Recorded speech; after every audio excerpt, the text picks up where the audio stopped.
Federación Argentina de Trabajadores de Farmacia, 70 años en defensa de los derechos del trabajador del sector, comprometidos con la formación de nuevos líderes sindicales.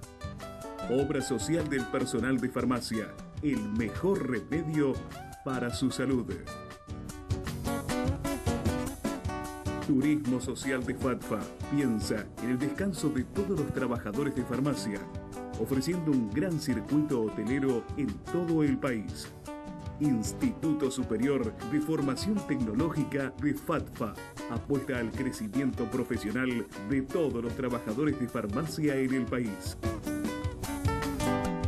FATFA, conmemorando su 70 aniversario.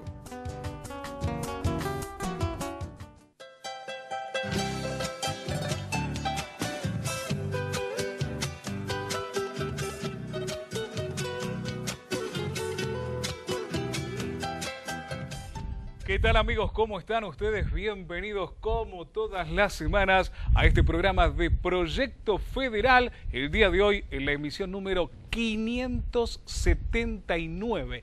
Ininterrumpidamente, como siempre les decimos, en la televisión argentina, abordando los temas que te interesan, de economía, actualidad, salud, temas gremiales. Bueno, todo lo que a vos te interesa también lo vas a tener en esta jornada. ¿Cómo estás, Gustavo? ¿Cómo te va, Luis? ¿Cómo te va, Luis? ¿Cómo le va a todos ustedes? Bueno, realmente es un placer compartir este momento, muchísimos mensajes a las vías de comunicación o a la vía de comunicación que es nuestro WhatsApp 1161367550. No se enojen si no respondemos en el momento, porque escriben, ¿para qué dejan el WhatsApp?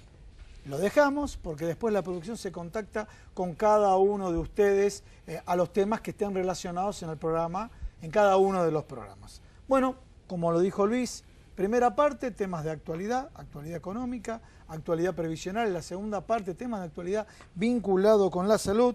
Menciono la segunda parte, así después presentamos a los invitados, para todos ustedes que son sensibles a los temas de salud, que quieren interiorizarse para de alguna manera saber qué abordaje tienen que hacer cuando van a ver a su médico.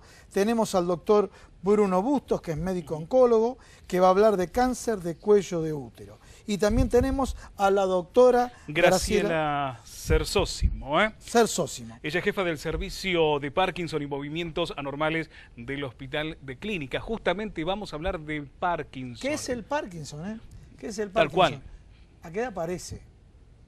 ¿Tenemos que asustarnos? ¿No tenemos que asustarnos? Señales de alerta temprana. A ver, ya más allá de haber leído todas las referencias científicas de la profesional, las inquietudes que nos genera a nosotros este tema del Parkinson. En el ámbito político no vamos a dar ningún nombre, un político reconocido y demás está siendo tratado de esta patología. Bueno, realmente si los tratamientos son más efectivos ahora, prolongándole o mejorándole la calidad de vida a la gente. Bueno, en la primera parte del programa nos acompaña, y ya lo estamos presentando, el licenciado Andrés Aciaín. ¿Cómo te va? ¿Qué tal, Andrés? ¿Cómo estás vos? Él es economista. Bienvenido. Vamos a hablar de muchos temas, ¿no? Primero, el tema del impacto de los servicios públicos en el salario de los trabajadores, ¿te parece? Y después este tema del crecimiento de la deuda. O sea, hay indicadores donde creció el consumo. Me refiero, bueno, el de autos, incluso autos nacionales. Me vamos a decir, sí, solamente un sector de la población, no toda la población, pero bueno, estos datos, que es un promedio, el promedio no es representativo de toda la realidad, pero hay un crecimiento en algunos sectores y otros no. Y en definitiva, ¿a costa todo esto del endeudamiento? Lo dejamos como interrogante, ¿te parece? Dale, cómo no. Bien, y Eugenio Semino, ¿sí? Titular de la Defensoría de la Tercera Edad. Bueno, ¿y los jubilados? Y los jubilados en realidad son siempre el último orejón del tarro a través de los años. Y esto se ve muy claramente, tanto por vía de sus ingresos, siempre muy desfasados respecto a la cobertura de una canasta que le es cada vez más lejana, y otros temas conexos con este, como es el aumento de servicios y cómo influye en esa canasta, con más insumos como el medicamento, del cual hoy se está hablando bastante, pero y los alimentos también, ¿no es cierto? Sí, sí, alimentos inclusive sobre todo aquellos relacionados a la dieta, los hiposódicos, hipocalóricos, que acá se los relaciona con la silueta, con la estética, en realidad tienen que ver con la salud y el tratamiento y la prevención en enfermedades crónicas y demás, está muy relacionado con Eugenio, esto. comentemos lo siguiente, ¿no? A ver, las patologías, lo que más se ve, lo que más factura la industria farmacéutica son los antihipertensivos. Cuando vos decís hiposódico es casualmente por el tema de la presión de los jubilados, ¿no es cierto? Que no son por una cuestión estética como vos manifestás, ¿no? Sí, y bueno, y un dato que sufren los jubilados por vía directa o indirecta, es decir, directa por lo que tienen que pagar ellos de su bolsillo en el mostrador de la farmacia, indirecta por lo que padecen las obras sociales y obviamente también el propio PAMI, son, por ejemplo, hablamos de hipertensión, enalapril, losartán, valen 200, 300% más que en países del primer mundo y también más que en países del área, por ejemplo, Uruguay o Chile. Lo mismo podemos mencionar medicamentos que son de uso cotidiano, inclusive muchos de ellos sin prescripción. Desgraciadamente hay una automedicación muy extendida en Argentina. En Argentina tenemos todos los peores vicios respecto al medicamento. Tenemos polimedicación, sobremedicación, automedicación y pacientes que los necesitan y no pueden adquirir el medicamento, ¿no es cierto? El propio PAMI, ¿no? ¿Qué es lo que pasa? Que cuando uno escucha, el PAMI deja de prestar servicios por falta de pago, A ver, ¿quién es el que se ve afectado en esta rotura de cadena? Que es obviamente el jubilado, porque el jubilado, sus medicamentos los necesita día a día y por ahí la última pastilla, por ejemplo, para la hipertensión, la tiene el día de hoy y mañana sabe que va a ir a la farmacia y no lo va a poder comprar. Entonces, realmente se está jugando mucho con la salud del jubilado. Yo, Eugenio, quiero hacer una... Y de la población en general. En general, por supuesto. Quiero hacer una aclaración, acá si me toma la cámara, quiero aclarar un tema, porque lo planteamos en otro programa, el tema de los formadores de precios. Quiero aclararle a la población, la industria farmacéutica es la formadora de precios. No son las farmacias, no son los farmacéuticos, no son los trabajadores farmacéuticos, la industria farmacéutica. La farmacia tiene un precio, un margen asegurado, que es el último eslabón en la cual recibe todo ya de alguna manera resuelto por la industria farmacéutica en acuerdo o en desacuerdo con el gobierno nacional. Claro. Porque a veces van a enojarse al mostrador de farmacia, se enojan con los trabajadores de farmacia y en definitiva los formadores de precios que aumentaron esos precios fue la industria farmacéutica. Claro. La farmacia le dicen, este es el margen y sobre ese margen le pagan de manera diferida y retrasada las prestaciones de distintas obras sociales, entre ellas la de PAMI, ¿no? Y vale esa aclaración porque inclusive en una actividad que es oligopólica, es decir, a partir del contrato de PAMI, firmado el 12 de junio del año 97, las tres grandes cámaras del medicamento, Silfa, CAEM y Cooperab, exactamente, conformaron con el nombre de fantasía de industria del medicamento, lo que es el manejo del mercado y donde se colocan los precios de ese mercado. Y quien termina financiando, tal cual lo señalabas, es la industria del medicamento. Es decir, la industria farmacéutica en sí, claro. Porque... Pero lo peor es la farmacia PYME que termina bancando con su bolsillo. Hoy, cuando se plantea una quita, un 5% sobre las monodrogas y demás en el contrato PAMI, esto se traslada mecánicamente a lo que tiene que bancar la farmacia, que es la que tiene que esperar que los laboratorios le paguen tardíamente. Los laboratorios reciben lo que paga el PAMI a 30 o 60 días y le pagan a la farmacia a 90, 120 días. Obviamente que las grandes cadenas esto no las afecta, porque inclusive tienen relación de capital con los propios laboratorios y están en situación de quiebra o al borde de las farmacias, sobre todo las familiares, las de Gran Buenos Aires, las de Córdoba. Me pasó en una farmacia que había ido a comprar un medicamento común, ¿no?, de venta libre, y había una abuela, no hace mucho tiempo atrás, que no le alcanzaba para comprar el medicamento, no llegaba, le faltaban unos unos pesos, ¿no? Y le dice la empleada de farmacia, mirá lo que es la solidaridad del trabajador, del empleado de farmacia, el trabajador, ¿no? Le dijo, llévelo, abuela. Después cuando pueda me lo paga. O sea, en ese momento te pasan tantas cosas por la cabeza. Pues decís, ¿por qué se tiene que llegar a esa situación? ¿Y por qué el abuelo, cuando tiene que estar descansando o pudiendo solucionar un problema de salud, no lo puede hacer? Efectivamente. Una señora mayor, realmente te conmueve muchísimo. Y vos fijate eso, que hablamos muchísimo. de alimentos y medicamentos, dos de los grandes componentes conforme De la canasta de jubilados. es la canasta del jubilado, que es una canasta muy pequeña, Claro. por lo cual la incidencia que tienen es muy grande. Y desgraciadamente, cuando hablamos de medicamentos, esa industria del medicamento, sin controles a través de los años, ha financiado y financia las campañas políticas electorales en Argentina, sobre todo las presidenciales.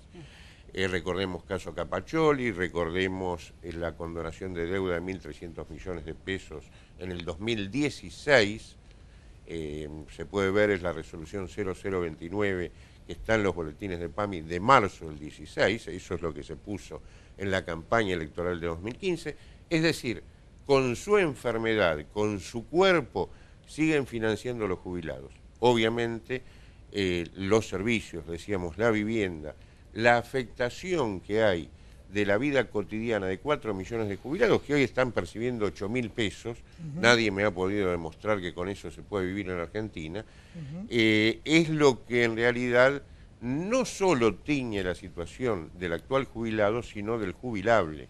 Encima las reformas regresivas del sistema, hemos hablado de esto a fines del año y se ha olvidado el tema, no solo el cambio de fórmula que... El cambio de fórmula que son 100.000 millones de pesos, ¿no es cierto? Nosotros lo tenemos planteado judicialmente, pero conjuntamente con el cambio de fórmula y con esa diferencia de la aplicación de la anterior fórmula respecto a esta, hay algo más grave que es el cambio de la naturaleza jurídica del derecho previsional a partir del supuesto 82% móvil sobre el salario mínimo vital y móvil, que ha hecho que un gran segmento de jubilados vaya a ser considerado como directamente no contributivos.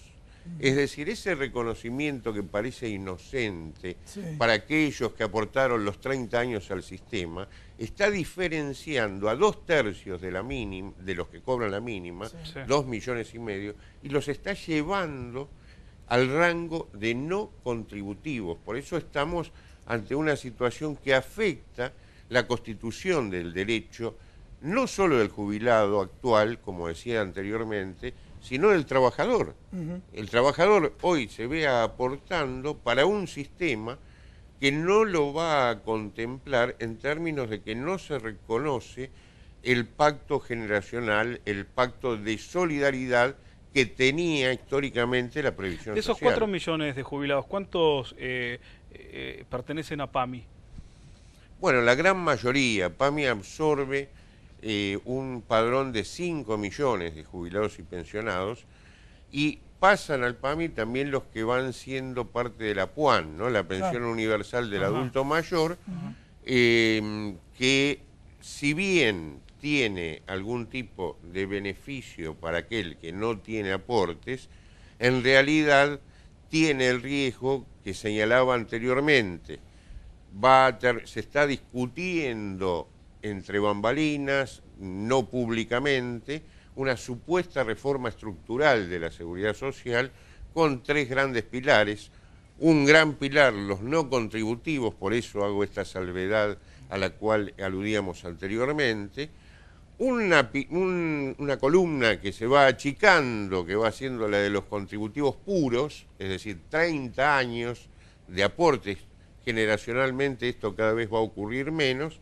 Y un tercer segmento que va a estar apto para los sueldos altos que accedan a los securities, es decir, a lo que ya hemos conocido desgraciadamente en Argentina, que es ese sistema privado del cual solo han hecho negocios los grandes bancos, los grandes capitales. Bien, vamos a pasar a la otra parte del estudio. Me está tomando esta cámara, ahora sí. Paso acá con la cámara 3. Andrés Aciay. Bueno, pasamos de la situación económica de los jubilados. Vamos a los asalariados. Pasemos de los jubilados a los asalariados y a los que cobran el salario mínimo. El tema de los servicios públicos. De a ver cómo dirán en la calle, los están matando. Porque bajo el argumento que estaban atrasados los servicios, que yo puedo tomar ese argumento, este incremento más que proporcional, que me imagino que fue acompañado a que los servicios públicos crecieron mucho y los salarios perdieron por inflación, que cada vez lo que representa del salario mínimo es mayor. Sí, digamos, todos sabemos que en Argentina hubo un aumento brutal, podemos decir, de los servicios públicos, de números que son 1.600%, 700%, 800%. A nadie, jubilado, gente que cobra asignaciones o trabajador, su sueldo le aumentó una cifra así. Vamos a una cosa, voy a pasar un resumen, porque esto es un informe que publicó la Universidad de Avellaneda. Electricidad, en este periodo, 1.490%. Gas natural, 1.297%. Agua corriente, 996%. Algunos están esperando su salario si tiene este dato. Bueno, vamos a peajes. Peajes, señor. Los viajes que hacemos cortos hay 677%. Colectivo hay menos, 275%. Prepaga 88%. Bueno, estos serían los datos. Ahora, sí, un sueldo, ¿cuánto aumentó en promedio? Con mucha suerte, un 60% en esos 2 años. En estos 2 años decís vos. De 60, 70%, los mejores, con paritaria, digamos, uno podría poner ese número. Bueno, frente a aumento de 1.600%, 500%, 800%, obviamente el peso de los servicios públicos en relación al salario va creciendo. Representaba aproximadamente un 5 o 6% en diciembre de 2015, hoy ronda el 20% de un salario promedio tirando abajo. Y ahora viene otro aumento más, ¿no? Ahora viene otro aumento más ya en abril. Vienen nuevos aumentos, digamos, sobre todo en lo que es gas, ¿no? Que va a ser el aumento más fuerte y que va a afectar también lo que es transportes y combustibles. Elisa Carrió le dijo al gobierno que pare con los aumentos, que por favor no ponga más aumentos este año. Una aclaración, porque se dice, no, esto estaba subsidiado, se eliminó el subsidio, ¿no? Entonces, como se genera una legitimidad en base a las injusticias que generaba el subsidio, que era verdad, hay gente que no lo necesitaba, que lo cobraba, el árbol siempre tapa el bosque, ¿no? Se perdió de vista que el subsidio sostenía sobre todo a los que menos tienen, pese a que había inequidades. Pero más allá de eso, en realidad, acá hay una doble política. Se están reduciendo los subsidios, pero en paralelo se le está aumentando el ingreso a todas las empresas del sector. Entonces, lo que está viendo no es solo que están bajando el subsidio y por eso aumentan las tarifas, no. En paralelo se le está aumentando el precio del gas en boca de pozo, el precio del megawatt, el precio del petróleo y el precio del transporte mayorista, el precio del transporte minorista. Entonces toda la cadena de las empresas de servicios públicos, sobre todo lo que es hidrocarburos y eléctrica, que es hidrocarburo dependiente, porque en Argentina se hace básicamente la electricidad con gas y algunos combustibles, está llevando un ingreso extra. La política de llevar el precio del petróleo que cobran las petroleras en Argentina al valor internacional, como si fuéramos extranjeros que vivimos extranjeros en nuestra propia patria, ¿no? La energía que se produce en Argentina no la pagamos al costo de producción en Argentina. No, la pagamos como si la tuviéramos que importar del exterior, porque los dueños son empresas a las que se les garantiza el precio internacional del petróleo. Está haciendo que a nosotros este aumento de la tarifa, más de la mitad de lo que pagamos, no es porque estamos contribuyendo al Estado para que haga obras con la reducción del subsidio, no, más de la mitad se lo estamos dando a empresas de hidrocarburos, empresas transportadoras, muchas vinculadas con la actual gestión, como el ministro, no sé si es ministro de Energía, Aranguren, vinculado a Shell, o el amigo de Macri, Caputo, vinculado a una de las distribuidoras eléctricas. Entonces, estamos viendo una política donde nosotros cada vez que vamos a pagar la boleta de luz, no es solo que están bajando el subsidio, están incrementándole el ingreso directo que va a las grandes empresas vinculadas del sector, vinculadas también a funcionarios del gobierno, donde nosotros mes a mes contribuimos con nuestra pequeña limosna hacia los que más tienen. Bien, ahora vamos a agarrarnos de este argumento, ¿sí? Porque mucha gente, pensemos en la población, con buena fe, le dijeron, la verdad estabas pagando regalado la luz. Y puede ser que en algunos casos sí. Después, obviamente, se generalizó que todos tenían pileta y todos calefaccionaban la pileta de manera legal. No todos, no. Los 40 millones de habitantes no tenían piscina. No la tenía. No tenía pileta para calefaccionar la pileta. Tenía una pelo pinche y la llenaban con agua dejando fría. de lado estas generalizaciones que la gente copia y repite, hasta que parece que es verdad, parece que está instalado como es verdad, en la era de la posverdad. El tema es decir, bueno, vamos a actualizarlo. Pero entra un concepto en economía, el de los precios relativos. Bueno, vamos a actualizarlo hasta qué límite del salario. Y parece que el límite del salario se le fue la mano a tal punto que seguimos una estadística, ya que el ejemplo de lo que no hay que hacer es Venezuela, seguimos a Venezuela de lo que representa los servicios públicos en la actualidad, en porcentaje sobre el salario mínimo. No los combustibles, ahí no lo siguen a Venezuela. Ahí no lo siguen. Porque la nafta está muy barata en Venezuela. Sí. En eso no lo siguen. Mira, claramente cuando uno toma políticas de este tipo, precio de los servicios públicos, tiene dos variables o dos lugares desde donde mirarlo. El impacto que tiene sobre el que lo paga, el consumidor, el trabajador, la familia, o sea, qué porcentaje del ingreso quiero que sea el combo servicios públicos, y la otra es qué nivel de ingreso tienen que tener las empresas del sector, ¿no? Entonces uno tendría que decir, bueno, se le quiere garantizar una rentabilidad mínima a las empresas del sector y en todo caso, si esto tiene un costo muy elevado sobre el peso, digamos, del ingreso de la familia, intervengo con un subsidio o una política para moderar el impacto. ¿Qué se está haciendo acá? Acá se está haciendo una política que no tiene ningún objetivo en materia de ingreso de la familia. O sea, si la familia tiene que poner el 50% de su sueldo entre pagar el alquiler y los servicios públicos, como le pasa hoy en día a muchas familias, que lo pague. Si esto es inviable y los empuja, digamos, a una situación de que le están cortando los servicios, como a mucha gente le están cortando, incluso violando la ley, porque no están cumpliendo con el preaviso y están yendo de prepo a cortar servicios en muchos sectores, no importa. Y en materia de las empresas, es lo que las empresas quieren. No hay ninguna auditoría de costos, no hay un objetivo de rentabilidad. No, disculpa, te agrego. No hay ningún servicio de atención al cliente. Con este tema de la inversión, a mí me cortaron en el verano 4 veces, las cuales fueron, que se quemaron, bueno, se quemó heladera, se quemó micro. No atiende nadie. O sea, ni siquiera existe en la era del marketing el servicio de atención al cliente para decir, mire, yo soy un afectado. Claro. El argumento era que cuando más ingresos tenían, mejor atención iban a dar, ¿no? Ahora ni te atienden el teléfono. Pero en realidad, o sea, ¿qué tendrían que haber hecho en todo caso el gobierno? Eso, hacer un análisis de costos. En vez de poner un personaje del sector a poner el precio que quieren las empresas y más, porque a veces las empresas piden, y el Ministerio de Energía traslada aumentos por encima de los reclamos de las empresas, ¿no? Ha sucedido en mucha audiencia, ¿no? Que ha tirado por arriba. En vez de hacer un análisis de costo, ¿cuánto es la estructura de costo de la Argentina? ¿Cuánto sale sacar un barril de petróleo? ¿Cuánto sale el millón de BTU de gas? ¿Por qué no lo hacen? Porque el costo es mínimo en relación a los precios que le están pagando. O sea, le están pagando a las empresas del sector, con un argumento que es realmente extorsivo, le están pagando el costo de importar combustibles.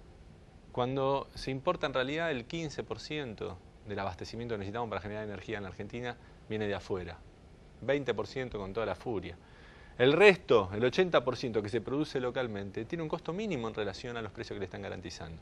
Entonces no hay una razón económica por la cual a empresas que son monopólicas, que argumentan que rige el mercado y quieren llevar el precio al libre mercado, que sería el precio internacional, un precio de libre mercado extorsivo, porque ¿por qué sería el internacional? Porque sería como Argentina no tiene el autoabastecimiento, yo te digo, si yo no te abastezco con el petróleo o el gas que saco de la Argentina, lo tenés que traer de afuera. Entonces, si querés que te lo dé, págamelo lo mismo que te saldría traerlo de afuera. No, te lo voy a hacer con es un argumento extorsivo, sí, ¿no? Sí, con otra analogía.